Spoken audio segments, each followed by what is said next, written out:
حضور کو ہمارے احسان کے بدلے کی کوئی ضرورت نہیں. صاف سن لو، درود شریف تو اللہ مسلسل حضور پر بھیجتے ہیں. اللہ فرما رہے ہیں، میں نے ابھی تو آیت پڑھی اور آپ سب جانتے ہو، ان اللہ وملائکتہ یصلون علی النبی، اللہ اور اس کے فرشتے مسلسل درود بھیجتے ہیں. مسلسل میں ترجمہ کر رہا ہوں، اہل علم جانتے ہیں استمرار تجددی کا جو فعل مضارع میں پایا جاتا ہے، یہ اہل علم کے کام کی بات ہے، میں نے آپ کو ترجمہ کر کے بتا دیا. اللہ اور اس کے فرشتے مسلسل نبی پر درود بھیجتے ہیں. تو ہمارے درود کی آقا کو کیا ضرورت؟ ہمارا درود ہمارے فائدے کے لیے. یا ایھا الذین آمنو، اے ایمان والو، صلو علیہ وسلموا تسلیما، پڑھو سب مل کر درود. اللہم صلی وسلم وبارک علی سیدنا و مولانا محمد. ایک بزرگ سے پوچھا گیا، میرے والد صاحب انتقال فرما گئے، اب میں میرے باپ کو ثواب پہنچانا چاہتا ہوں اور میرے باپ کا نام روشن کرنا چاہتا ہوں، کیا کروں؟ کہا درود شریف زیادہ سے زیادہ پڑھو.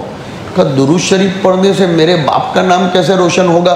کہ حدیث میں آتا ہے کہ جب کوئی بندہ درود پڑھتا ہے تو حضور کے سامنے اس کے والد کے نام کے ساتھ پیش کیا جاتا ہے کہ فلاں ابن فلاں نے آپ کی خدمت میں درود پیش کیا ہے. حضور کے سامنے بار بار جب تمہارے باپ کا نام جائے گا تو تمہارے باپ کا نام روشن ہو جائے گا، اور حضور جب وعلیکم السلام بولیں گے تو تم پر بھی سلام اور تمہارے باپ پر بھی سلام ہو جائے گا.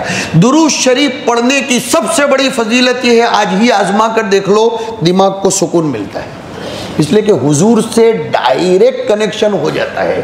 ڈائریکٹ موبائل جب فل نیٹ ورک ہو تو کتنا مزہ آتا ہے بات کرنے میں، ہے نا؟ ویڈیو کال بھی چلے، لائیو بھی چلے، ذرا بھی ڈسکنیکٹ نہ ہو، کیونکہ چاروں چیزیں چل رہی ہے.